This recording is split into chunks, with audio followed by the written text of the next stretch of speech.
Good morning, student. আজি আমি current ইলেক্ট্ৰিচিটিৰ 8 number লেকচাৰটো তোমালোকক দিবলৈ গৈ আছোঁ। আজিৰ ক্লাছটোৰ যিখিনি কণ্টেণ্ট আমি বুজাম, এই কণ্টেণ্টখিনি আমাৰ NCERT নীট চিলেবাছৰ কণ্টেণ্ট হয়।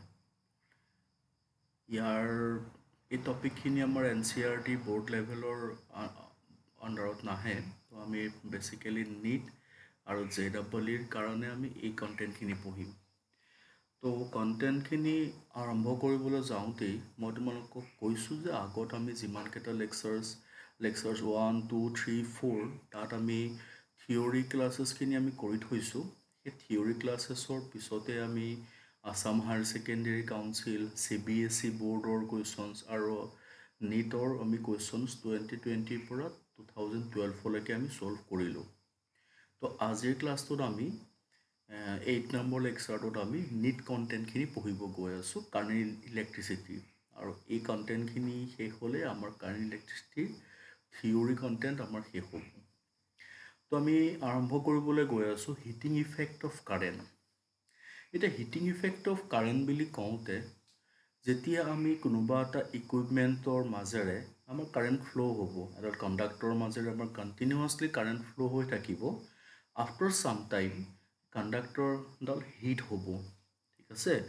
হিট হ'ব মানে একচুৱেলি কাৰেণ্টহে পাছ হৈ আছিলে। That means electrical energy passage হৈ আছিলে, কিন্তু আমি ফাইনেলি তাত কি ফিল কৰিছোঁ, মানে হিট ফিল কৰিছোঁ, গৰম হৈছে। ডেট মিনছ গৰম মানেই হিট এনাৰ্জি। ডেট মিনছ ইয়াৰ পৰা চাব গ'লে যে ইলেক্ট্ৰিকেল এনাৰ্জিটো হিট এনাৰ্জিলৈ কনভাৰ্ট হ'ল। ডেট এনাৰ্জি কনভাৰ্চন যিটো হৈছে সেই ইফেক্টটোকে আমি কি বুলি কওঁ, heating effect of current or Joule's heating effect, ঠিক আছে? এতিয়া একৰ্ডিং টু জুলছ হিটিং ইফেক্টৰ মতে কি হৈ আছে, যিটো হিট প্ৰডিউচ হয় এডাল কণ্ডাক্টৰত, ছাপ'জ কণ্ডাক্টৰডালৰ ৰেজিষ্টেঞ্চ R হয়, ধৰি লৈছোঁ কণ্ডাক্টৰডালৰ মাজেৰে ছাপ'জ আমাৰ কাৰেণ্ট ফ্ল' হৈছে I, তেনেহ'লে after time T, if I be the current passes through the conductor of resistance R, that means the heat produced in that conductor is directly proportional to I square RT, ঠিক আছে? তাক আমি proportional constant উঠালে আমি hit equal to কি পাম, I square RT জুলত থাকে, ঠিক আছে? পিছলৈ আমি ক্লাছ 11ত আমি পঢ়ি থৈছিলোঁ, ঠিক আছে? 11ত আমি কেলৰি আৰু জুলৰ ৰিলেশ্যনশ্বিপ পঢ়ি থৈছোঁ। জুলত হ'লে I square RT, তাক যদি আমি কেলৰিত লিখিবলৈ যাওঁ তেনেহ'লে I square RT by 4.2 calorie, ঠিক আছে? এইটোৱে আমাৰ হৈ আছে হিটৰ ফৰ্মুলা ইন কেলৰি আৰু জুল, ঠিক আছে? ধুনীয়াকৈ চাগে বুজি পাইছোঁ এইকণলৈকে। ইয়াৰ পিছত আমি গৈ আছোঁ এই হিটিং ইফেক্টটো কিহৰ কাৰণে হয়নো, what is the cause behind this, ঠিক আছে? তো what is the cause behind this পঢ়িবলৈ যাওঁতে কথাটো এনেকুৱা হয়, ধৰি লৈছোঁ এতিয়া আমি চব ইণ্ডিয়ানছ, ঠিক আছে? চব আমি নৰ্মেলি এজ ৱেল এজ আমি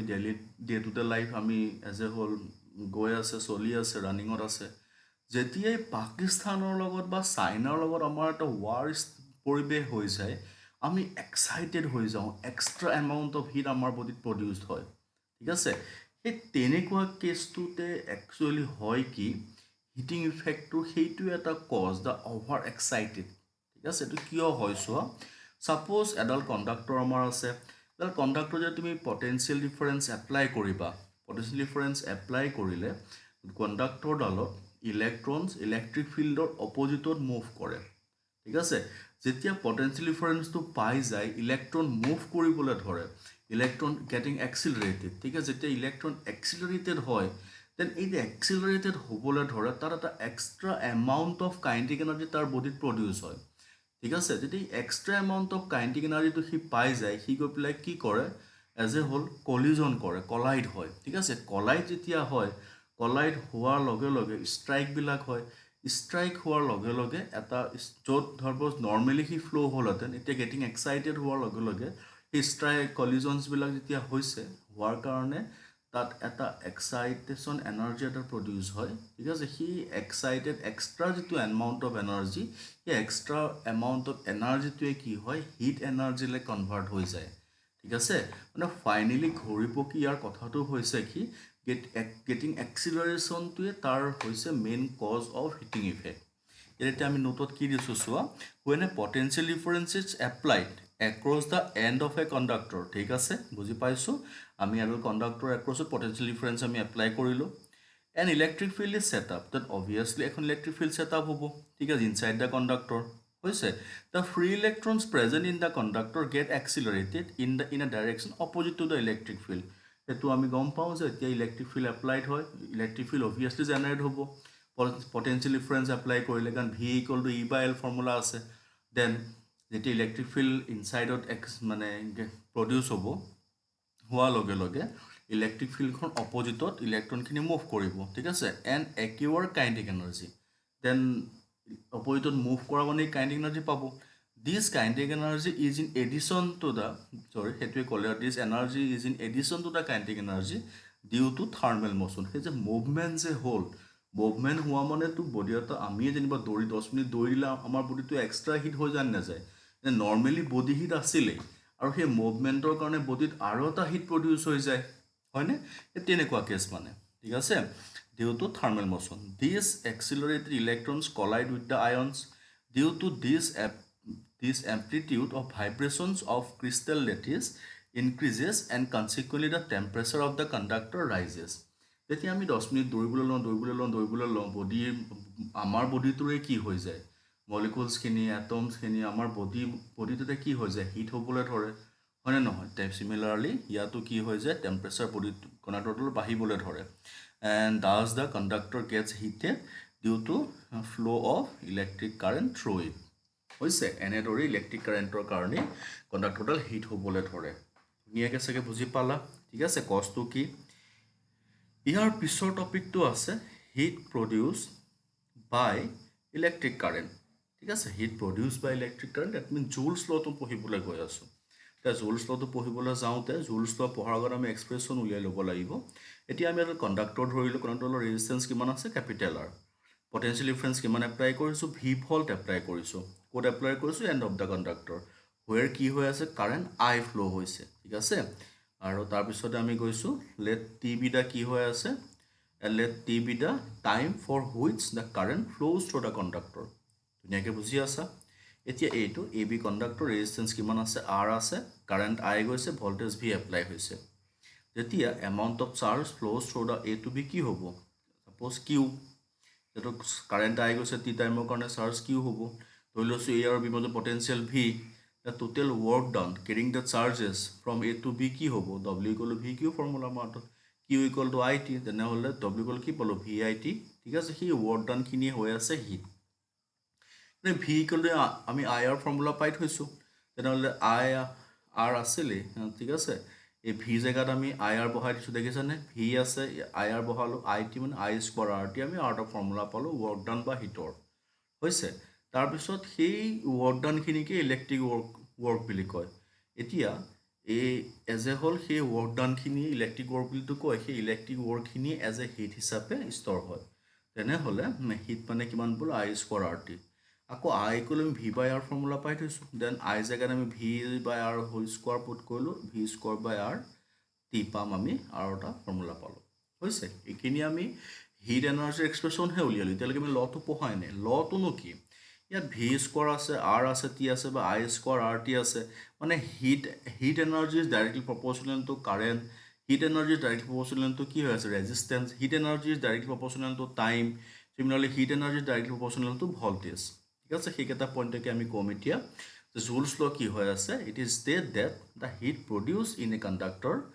when current passes through it is number 1 directly proportional to the square of the current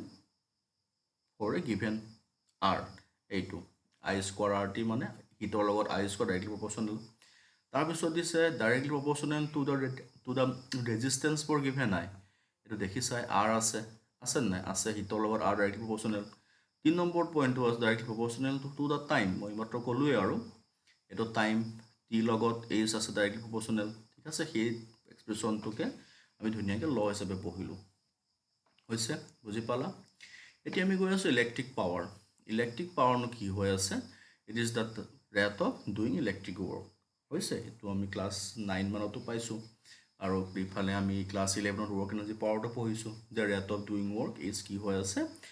power হয় কিন্তু ইলেক্ট্ৰিক পাৱাৰ মানে rate of doing electric work হ'ব হৈছে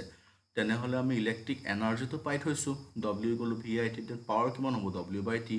V I T by T তেনেহ'লে power কিমান পালোঁ V আই ঠিক আছে ধুনীয়াকৈ বুজি পাইছা দেন ভি ইকুৱেল টু আইৰ পাই থৈছোঁ আমি into I then power equal to কি পালোঁ আই স্কোৱাৰ আমি এটা এক্সপ্ৰেশ্যন পালোঁ চিমিলাৰলি আই জেগাত আমি ভি বাই আৰ পুট কৰিব পাৰোঁ সেইখিনি কেলকুলেশ্যন কৰিলে আমি P equal to V square bar R আৰু এটা এক্সপ্ৰেশ্যন পাম ঠিক আছে তাৰপিছত ইয়াৰ এছ আই ইউনিট কি হৈ আছে ৱাট সেইটো আমি চবেই জানো তেনে আমি ৱাটক যদি ডিফাইন কৰিব যাওঁ পাৱাৰ ইকুৱেল টু আমি কি পাই থৈছোঁ এইটো ভি ইনটু আই ঠিক আছে পাৱাৰ ইকুৱেল টু পাই থৈছোঁ তেনে পাৱাৰ ইকুৱেল যদি 1 ৱাট হ'ব লাগে ভল্ট 1 ভল্ট হ'ব লাগিব এম্পিয়াৰ 1 এম্পিয়াৰ হ'ব লাগিব তেনেহ'লে electrical power is said to be 1 watt কেতিয়া হ'ব যেতিয়া 1 ampere of electric current passes through an electric circuit when potential difference of 1 volt is applied across it এটা কণ্ডাক্টৰৰ মাজেৰে 1 এম্পিয়াৰ কাৰেণ্ট ফ্ল' হওঁতে যদি 1 ভল্ট পটেঞ্চিয়েল এপ্লাই কৰা হয় সেই সময়ত যিটো পাৱাৰ জেনেৰেট হ'ব that power is said to be 1 watt okay পুৰা ধুনীয়াকৈ বুজি পাইছা ডাউট নাই তাৰপিছত আমি গৈ আছোঁ bigger unit of electric work আমি ৱাট বিলুটো পাইছোঁ কিন্তু বিগাৰ ইউনিট কি হৈ আছে kilo watt K W and mega watt M W 1 কিলোত মানে 10 to the power 3 watt 1 mega watt মানে 10 টু দি পাৱাৰ 6 ৱাট ঠিক আছে ধুনীয়াকৈ বুজি পাইছা তাৰপিছত গৈ আছোঁ practical unit of electric power practical unit এইটো আমি ক্লাছ 9তো পাইছোঁ 11তো পাইছোঁ যে horse power 1 horse power equal two কিমান 746 ৱাট ঠিক আছে এতিয়া আমি গৈ আছোঁ ইলেক্ট্ৰিক এনাৰ্জি কি হৈ আছে এতিয়া ইলেক্ট্ৰিক এনাৰ্জি ক'বলৈ যাওঁতে the total electric work done by electric source of E M F is maintaining an electric current in an electric circuit for a given time is called as electric energy এতিয়া electric energy কি হৈ আছে তুমি এটা চাৰ্কিটত তুমি এতিয়া ই M F apply কৰিবা সেই ই এম এফটোৰহে এনাৰ্জি হয় দেই এনাৰ্জি কাৰ কনচিডাৰ কৰা হয় যোনে ৱৰ্কটো কৰিব কোনে ৱৰ্কটো কৰিছে সেই ই এম এফ বা বেটাৰী চেলটোৱে কৰিছে সি কি কৰিছে চাৰ্কিটটোক যিমান কাৰেণ্ট লাগে সেই পাৰ্টিকুলাৰ টাইমটোত সি সিমান কাৰেণ্ট যদি সেই পাৰ্টিকুলাৰ টাইমটোলৈকে যদি সি প্ৰভাইড কৰি আছে তেনেহ'লে সেই চেলটোৱে কৰা যিটো ৱৰ্ক তাক কি বুলি কয় ইলেক্ট্ৰিক এনাৰ্জি বুলি কয় তেনেহ'লে ইলেক্ট্ৰিক এনাৰ্জি এক্সপ্ৰেশ্যন কি হৈ আছে ইলেক্ট্ৰিক পাৱাৰ ইনটু টাইম ঠিক আছে দেন ইলেক্ট্ৰিক এনাৰ্জি যদি 1 জুল হয় ইলেক্ট্ৰিক পাৱাৰ হৈ আছে 1 ৱাট টাইম হৈ আছে 1 ছেকেণ্ড ঠিক আছে এইখিনি বুজিলা এতিয়া আমি গৈ আছোঁ commercial unit of electric energy মানে কিলো ৱাট আৱাৰ নহ'লে বি অ' টি বুলিও কয় বি অ' টি মানে কি বৰ্ড অফ ট্ৰেড কি বুলি কয় ইউনিট অফ ইলেক্ট্ৰিচিটি বুলিও কয় হৈছে আৰু তাক আমি এনেতো আমি গম পালে ৱাট ইনটু ছেকেণ্ড তাক বিগাৰ ইউনিট হৈছে কিলো ৱাট আৱাৰ তো 1 কিলো ৱাট আৱাৰ মানে কিমান হ'ব 1 kilo watt into 1 hour 1 kilo watt মানে 1000 watt into 1 hour 60 minute into 60 second হয় না 1 মিনিটত তেনেহ'লে 3600 ছেকেণ্ড তেনে আমি 1 কিলো ৱাট আৱাৰত কিমান জুল পালোঁ 3.6 10 টু দি পাৱাৰ 6 জুল পালোঁ ধুনীয়াকৈ চাগে বুজিছা এতিয়া আমি যিটো ঘৰৰ আমাৰ ইলেক্ট্ৰিচিটি বিলৰ কাৰণে যদি মই চাব যাওঁ number of unit of electricity consume আমাৰ কিমান কনজিউম ইলেক্ট্ৰিচিটি হ'ল সেইটো উলিয়াবলৈ যাওঁতে আমি number of kilo watt hour মানে কিলো ৱাট আৱাৰে কি হয় ইউনিট হয় ন ইউনিট হয় তেনেহ'লে কিমান কিলো ৱাট আৱাৰ ইউজ হ'ল তাৰ কাৰণে আমাক কি লাগিব বাল্বটো বা ছাপ'জ ৱাট ইনটু আৱাৰ সেই বাল্বটো কিমান টাইম জ্বলিল ডিভাইডেড বাই 1000 হৈছে আৰু কষ্টটো আমি কেনেকৈ উলিয়াম কষ্ট অফ ইলেক্ট্ৰিক কনজাম্পশ্যন কেনেকৈ উলিয়াম number of unit of electric consume ঠিক আছে এই বস্তুটো এইটো বস্তু ইয়াৰ পৰা এইটো ফৰ্মুলাৰ পৰা ওলাই যাব ন এইটো ফৰ্মুলাৰ পৰা ওলাই যাব into cost of energy power per আৱাৰত কিমান কষ্ট হয় 2 টকা 3 টকা যি দিয়ে আৰু সেইটোৰ লগত মাল্টিপ্লাই কৰিলে আমাৰ ইলেক্ট্ৰিচিটি বিলখন ওলাই যাব ঠিক আছে ধুনীয়াকৈ বুজিছা এতিয়া আমি গৈ আছোঁ power consume in series combination and parallel combination এতিয়া চিৰিজ কম্বিনেশ্যনত চোৱা মই বাল্ব লৈছোঁ 3টা বাল্ব লৈছোঁ বাল্ব 3টা পাৱাৰ P1 P2 P3 কিন্তু আমি দেখিছোঁ বাল্ববিলাক আমাৰ পাৱাৰ বেলেগ হয় suppose 60 watt 40 watt 10 watt 5 watt হয় কিন্তু 220 ভল্টেই থাকে কাৰণ গোটেই ইণ্ডিয়াতে 220 ভল্ট ইউজ কৰে, আমেৰিকাত 110 ইউজ কৰে, ইণ্ডিয়াত 220 ইউজ কৰে। তেনেহ'লে 220 ভল্ট যে ইউজ কৰে, তেনেহ'লে পাৱাৰ চব মানে ভল্টেজ চবৰে ছেম, হয়নে নহয়? তেনেহ'লে এইকাৰণে আমি লিখিছোঁ আৰু consider a series combination of 3 bulb having powers P1, P2 and P3 working on same voltage V। ঠিক আছে, resistance of bulb will be, প্ৰথম বাল্বটোৰ ৰেজিষ্টেঞ্চ কিমান হ'ব? R1 = V স্কোৱাৰ বাই P1, ছেকেণ্ডটোৰ কাৰণে V স্কোৱাৰ বাই P2, থাৰ্ডটোৰ কাৰণে V স্কোৱাৰ বাই P3। ঠিক আছে, বুজি পাইছোঁ এইকণলৈকে? তাৰপিছত যিহেতু বাল্বকেইটা ছিৰিজত আছে, 3টা বাল্ব, সিহঁতৰ ইকুইভেলেণ্ট ৰেজিষ্টেঞ্চ কি হ'ব? R = R1 + R2 + R3। ঠিক আছে, দেন ধৰি ল'লোঁ P effective B the effective power of the combination. তেনেহ'লে এই R ইকুইভেলেণ্ট বুলি কওঁতে V স্কোৱাৰটো চবৰে পটেঞ্চিয়েল V এপ্লাই হৈছে। ইয়াত যেনেকৈ P1 প্ৰথম বাল্বটো, ছেকেণ্ড বাল্বটো P2, থাৰ্ড পাৰ্টটো বাল্বটো P3, তেনেহ'লে গোটেইকেইটা বাল্ব যদি ছিৰিজত লগাওঁ, যদি ইফেক্টিভ পাৱাৰ পাম, সেইটো P ইফেক্টিভ। তেনেহ'লে মই R1 ভেলু বহালোঁ, R2 ভেলু বহালোঁ, R3 ভেলু বহালোঁ, V চবৰে কেঞ্চেল গ'ল, then 1/P effective = 1/P1, 1/P2, 1/P3। ঠিক আছে, মানে ছিৰিজত যদি বাল্ব যদি কানেক্ট কৰোঁ, সিহঁতৰ ইফেক্টিভটো কি হয়? 1/, হয়। ঠিক আছে, আৰু যদি গোটেইকেইটা বাল্ব যদি ছেম পাৱাৰ হয় আৰু সিহঁত যদি ছিৰিজত কানেক্ট কৰোঁ, তেনেহ'লে ইফেক্টিভ পাৱাৰ কিমান হ'ব? টোটেল এটা বাল্বৰ power divided by numbers of bulb. ঠিক আছে, ধৰি লওক কেতিয়াবা উলিয়াব দিব পাৰে, 3টা বাল্ব আছে, ইফেক্টিভ পাৱাৰ কিমান হৈছে? তেতিয়া ধৰি লওক তুমি 3টা বাল্ব ছিৰিজত লগাই দিলা, 3টা বাল্ব তুমি ছিৰিজত লগালা হয়, কিন্তু সিহঁতৰ ইফেক্টিভ পাৱাৰ তুমি পাইছা কিমান? তেনেকুৱা কথাটো। তুমি পেৰেলেল কম্বিনেশ্যনত গৈছোঁ, পেৰেলেল কম্বিনেশ্যনৰ বেটাৰী বাল্বটোৰতো মানে পাৱাৰ বেলেগ বেলেগ হ'ব পাৰে, ৰেজিষ্টেঞ্চ বেলেগ বেলেগ হ'ব পাৰে, কিন্তু সিহঁতৰ পটেঞ্চিয়েল ছেমেই থাকিব লাগিব, ভল্টেজ ছেমেই এপ্লাই হ'ব, যাৰ কাৰণে আমি bulb having powers P1, P2, P3 on same voltage V। তেনে R1 = ছেম, R2 = এইটো, R3 = এইটো ওলাব। বুজি পাইছোঁ? তাৰপিছত আমি গৈ আছোঁ, signs the bulb R connected in parallel, তেনেহ'লে তিনিওটা বাল্ব যে পেৰেলেলত কানেক্ট হৈছে, সিহঁতৰ পাৱাৰহে বেলেগ বেলেগ, ভল্টেজ চবৰে ছেমেই হ'ব লাগে, আৰু ৰেজিষ্টেঞ্চ বেলেগ বেলেগ হ'ব। তেনে ক্ষেত্ৰত 1/R effective = 1/R1, 1/R2, 1/R3 হ'ব। এতিয়া ধৰি লৈছোঁ ভল্টেজটো ভিয়ে আছে, আৰু 1/R ইফেক্টিভ মানে এইটো পালোঁ, V কেঞ্চেল গ'ল, তো এজ এ হ'ল এইটো V স্কোৱাৰ বাই R ইফেক্টিভ মানে কি হয়? P effective. চিমিলাৰলি এইটো কাৰণে P1, সেইটো কাৰণে P2, P3। তেনেহ'লে যদি তুমি পেৰেলেলত বাল্ব যদি লগোৱা, তেনেহ'লে ইফেক্টিভ পাৱাৰটো কি হয়? সদায় প্লাছ হয়, যাৰ কাৰণে আমি সদায় ঘৰত আমি কি কৰোঁ? সদায় পেৰেলেল কানেকশ্যন কৰোঁ, কাৰণ আমি পেৰেলেল কানেকশ্যন কৰিলে যদি এটা ৰুমত যদি আমি 3টা বাল্ব লগাওঁ, তেনেহ'লে ইফেক্টিভ পাৱাৰটো আমি বেছিকৈ পাম। ছিৰিজত লগালে আমাৰ ইফেক্টিভ পাৱাৰটো কমিবহে। ঠিক আছে, তেনেহ'লে যদি Nটা বাল্ব থাকে, তেনে চবৰে যদি পাৱাৰ যদি ছেম হয়, তেনেহ'লে ইফেক্টিভ পাৱাৰ কিমান হ'ব? N × P। ছিৰিজত কি হয়? P/N। ঠিক আছে, বুজি পাইছা? তাৰপিছত এতিয়া আমি গৈ আছোঁ, এইটোতো আমি নৰ্মেল ছিৰিজ পেৰেলেল বুজিলোঁ, কিন্তু এনেই ধৰি লওক মেক্সিমাম পাৱাৰ কেনেকৈ উলিয়াম? মেক্সিমাম পাৱাৰ উলিয়াবলৈ যাওঁতে চোৱা, মই ধৰি লৈছোঁ মেক্সিমাম পাৱাৰ ফৰ্মুলাটো কি হয়? The theorem states that the output power of a source of EMF is maximum when the external resistance of the circuit is equal to the internal resistance of the source. মানে চাৰ্কিটৰ external resistance, যিটো আমি battery cell capital R লগাওঁ, capital Rৰ value এই battery চেলৰ যিটো internal resistance small R, দুটা যদি same হয়, তেতিয়াহে কি হয়? মেক্সিমাম আউটপুট পাৱাৰ দিয়ে, মানে আউটপুটত মেক্সিমাম পাৱাৰ পোৱা যায় চ'ৰ্চটোৰ পৰা। ঠিক আছে, তাৰ কাৰণে আমি বেটাৰী চেল এটা ধৰিলোঁ E। ঠিক আছে, স্মল R হৈ আছে তাৰ ইণ্টাৰনেল ৰেজিষ্টেঞ্চ,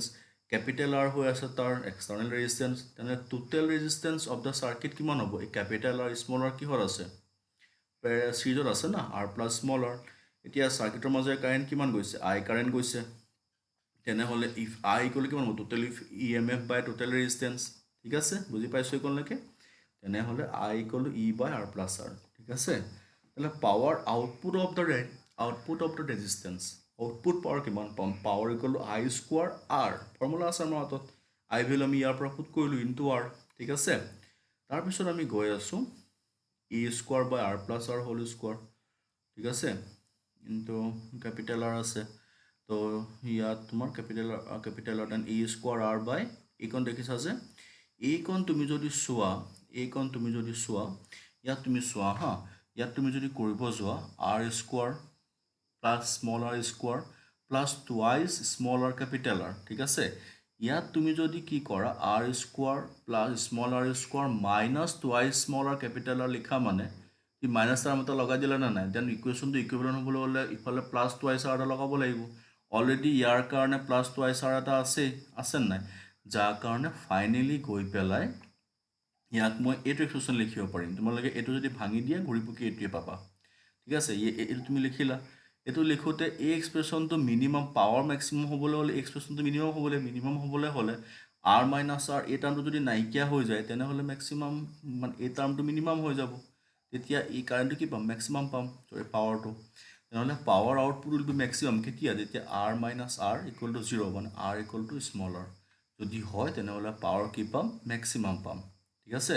যদি সেইটো হয় আৰু তেতিয়া মেক্সিমাম পাৱাৰ কিমান পাইছো আমি এইটো পাম p max equal to e square এইটো capital R by কি আছে তোমাৰ ক'বলৈ গ'লে এই যেটো এক্সপ্ৰেশ্যন আমাৰ আছিল দেখিছানে এইটো ইয়াত চোৱা e square by r plus r আছে নাই দেন ইয়াত আমি capital R জেগাত আমি গম পালো স্মল r হয় capital R জেগাত small r পটালো capital R plus capital R small r plus capital R plus small r আছে নাই capital R জেগাত স্মল r পুট কৰিব পাৰিম এইটো এক্সপ্ৰেশ্যনৰ পৰা এইটো পালো e square r by 4r square তাৰপৰা এটা কেনসেল গ'লে e square by 4r পাম হৈছে দেন ম্যাক্সিমাম পাৱাৰ এক্সপ্ৰেশ্যন কিমান e square by 4r small r the small r2 তেনেহ'লে when battery সেইটো আমি বুজিলো আমি কিন্তু সেইটোতো বুজি পালো যেতিয়া small r equal two capital r সমান হ'ব ম্যাক্সিমাম পাৱাৰ কিমান হ'ব e square by 4r হৈছে পুৰা বুজি পালা কিন্তু কথাটো হ'ল যদি বেটাৰীটো যদি শৰ্ট কৰি দিয়া হয় বেটাৰীটো শৰ্ট কৰি দিয়া মানে সেই সময়ত কেপিটেল R ৰেজিষ্টেন্সৰ ভ্যালু 0 হৈ যাব ঠিক আছে তেতিয়া আউটপুট পাৱাৰটো 0 পাই যাম কিন্তু বেটাৰীটো ওয়্যাৰ লগত কানেক্ট হৈ আছে নাই যাৰ কাৰণে বেটাৰীৰ পৰা এটা পাৱাৰ ডিসিপেটেড হৈ থাকিব ঠিক আছে পাৱাৰটো ডিসিপেটেড হৈ থাকিব যেতিয়া ডিসিপেটেড হৈ থাকিব তেনেহ'লে ফাইনেলি সেই ডিসিপেটেড হোৱা মানে সেইটো পাৱাৰ লছ হ'ব মানে তো কিমান পাৱাৰ লছ হ'ব এইটো লছ হ'বলৈ যাওঁতে চোৱা power dissipated inside the battery তো ইনে পাৱাৰ মানে কি হয় i স্কোয়াৰ r হয় ঠিক আছে কিন্তু অলৰেডি এক্সটাৰ্নাল r টো 0 হয় যাৰ কাৰণে এটা ইনসাইডতহে পাৱাৰ লছ হৈ আছে যাৰ কাৰণে i স্কোয়াৰ স্মল r ঠিক আছে তেনেহ'লে e স্কোয়াৰ বাই i মানে কি হৈ আছে i মানে আমি কি পাই থৈছো বেটাৰী কাৰেণ্টৰ কাৰণে i কি পাই থৈছো i পাই থৈছো আমি এইটো পাই থৈছো না ইয়াত ক্যাপিটাল R এটা 0 i মানে আমি এইটো পাই থৈছো এক্সপ্ৰেশ্যন তো ইয়াত এতিয়া এই ক্যাপিটাল R 0 তেনেহ'লে কি থাকিল e স্কয়াৰ বাই এটো থাকিল ঠিক আছে তেনেহ'লে আমি ইয়াত কি পুট কৰিব পাৰিম এতিয়া পাৱাৰ ডিসিপেটেড মানে e square by r square মানে e বাই r হোল স্কয়াৰ আৰু ক্যাপিটাল R 0 কাৰণে এই small r to small r মন কৰা এই i স্কয়াৰ টাৰ্মটো কপা আহিলে এইটো চোৱা এইটো i স্কয়াৰ টাৰ্ম এইটো ইয়াৰ পৰা আহিল i স্কয়াৰ দেখিছানে e by capital plus small r whole square দেখিছা নহয় এইটো r কিন্তু ইয়াত r টো 0 হয় নহয় r টো 0 হয় i মানে কি পালো e by r সেই e by r টো ইয়াত বহাইছো দেখিছানে e by r বহাইছো স্কয়াৰ আছে এই i স্কয়াৰ কাৰণে স্মল r এইখিনি কৰোতে মই এইটো পালো e স্কয়াৰ by r মানে যেতিয়া শৰ্ট হৈ থাকিলে কিন্তু পাৱাৰ লসেস কিমান e square by small r আৰু ইনে নৰমালি ম্যাক্সিমাম পাৱাৰ কিমান e স্কয়াৰ by 4r এই দুটা বস্তু মনত ৰাখিবা না পাহৰিবা হা তাৰ পিছতে গৈ আছো efficiency of A source of EMF efficiency মানে কি হয় ৰেশিও অফ আউটপুট বাই ইনপুট হেতু আমি এফিচিয়েন্সি মানে হেতু এতিয়া ইএমএফ বুলি কোৱা কাৰণে আউটপুট পাৱাৰ বা ইনপুট পাৱাৰ এতিয়া আমি গৈ আছো এফিচিয়েন্সি উলিয়াবলে এফিচিয়েন্সি আমি ইএমএফ টো ধৰিছো ইন্টাৰলেজি স্মলাৰ ধৰিছো connected to an external resistance capital R ধৰিছো এটা আউটপুট পাৱাৰ বুলি কওঁতে সদায় এক্সটাৰ্নাল সাৰ্কিটত আহিব এক্সটাৰ্নাল সাৰ্কিট সদায় power v * i input power সদায় ইএমএফৰ কাৰণে হ'ব e * i তে i কেনসেল গল v / r v মানে কি হয় i r e মানে কি হয় i capital R plus small r e কাৰণে ঠিক আছে হৈ আছে বুজি পাইছো তাৰ পৰা মই এফিচিয়েন্সি কিমান পালো r by capital R plus small r এটো হল এফিচিয়েন্সি ফৰ্মুলা এটো মানে normal efficiency the maximum efficiency of a source of EMF কিমান হ'ব ম্যাক্সিমাম কেতিয়া যেটা capital R equal to small r হয় ঠিক আছে আমি পাই দিছো ম্যাক্সিমাম পাৱাৰ কেতিয়া পাও যেটা ক্যাপিটাল R স্মল r সমান হয় তেনেহলে এতিয়া চোৱা ম্যাক্সিমাম পাৱাৰৰ কাৰণে source of EMF input power কিমান ei আউটপুট পাৱাৰ কিমান হৈ আছে EI ম্যাক্সিমামৰ কাৰণে হা এতিয়া মন কৰিবা ইটা equal two output power equal actually VI হ'ব লাগিছিল মোৰ লিখা ভুল হৈছে তো VI লিখিবা হা VI তাহলে eta equal to VI by EI II cancel গ'ল V বাই V মানে IR ইফালে E মানে R প্লাস আর এইখিনি অলরেডি আমি উপর কৰিছো বাৰু R প্লাস স্মলাৰ কিন্তু সোৰ্স ডেলিভাৰ্স ম্যাক্সিমাম পাৱাৰ কেতিয়া R ইকুৱেল টু স্মলাৰ হ'ব লাগিব তেনেহলে ইটা ইকুৱেল টু R ৰ জাগাত স্মলাৰ A R জাগাত স্মলাৰ মানে হাফ পালো মানে এফিচিয়েন্সি অফ কিমান হ'ব 50% মানে ম্যাক্সিমাম এফিচিয়েন্সি কিমান হয় 50% হয় ঠিক আছে তেনেহলে hence the efficiency of source of EMF is just 50% when it is delivering maximum power হৈছে তাৰ পিছত গৈ আছো আমি ইলেক্ট্ৰিক পাৱাৰ ট্ৰান্সমিশন ইলেক্ট্ৰিক পাৱাৰ ট্ৰান্সমিশনত কি হয় যেতিয়া আমি মানে লং ডিসটেন্স ট্ৰান্সমিশন হয় পাৱাৰ ষ্টেচনৰ পৰা আমাৰ নৰ্মাল লোকেল ষ্টেচনত যেতিয়া আমি পাৱাৰ আনিব লাগে ভোল্টেজ আনিব লাগে তেতিয়া আমি কি কৰো চোৱাচোন it is transmitted from power station to homes or and factories using transmission cables or lines ঠিক আছে আমি দেখিছো অলৰেডি কেবলৰ লাইন দি পেলাই আহে ভোল্টেজ বিলাক these cables have some resistance due to this some power is wasted in the form of heat ঠিক আছে যেটা আমি কেবল ইউজ কৰিম ভোল্টেজ এপ্লাই কৰিম electric field opposite electron move কৰিব ইলেক্ট্ৰন এক্সিলাৰেটেড হ'ব এক্সিলাৰেটেড হোৱা মানে এক্সট্ৰা কাইনেটিক এনাৰ্জি প্ৰডিউস হ'ব আৰু যেটো কাইনেটিক এনাৰ্জি কাৰণে তাত energy as a whole heat energy হিচাপে লষ্ট হ'ব যেটো আমি জুলছ ইফেক্ট পঢ়িছিলো ঠিক আছে the let power P is take to be delivered to a load R via resistance transmission cable ঠিক আছে আমি এটা পাৱাৰ P ডেলিভাৰ কৰিব লাগে কাৰ থ্ৰুদি কৰিব লাগে ৰেজিস্ট্যান্স মানে কেবলৰ থ্ৰুদি কৰিব লাগে কেবলৰ ৰেজিস্ট্যান্স কিমান আছে ক্যাপিটাল R ঠিক আছে বুজি পাইছো মানে ডেলিভাৰ টু এ লোড R জলে পঠিয়াব লাগে তাৰ লোড টু R আৰু কেবল ডালৰ ৰেজিস্ট্যান্স কিমান RT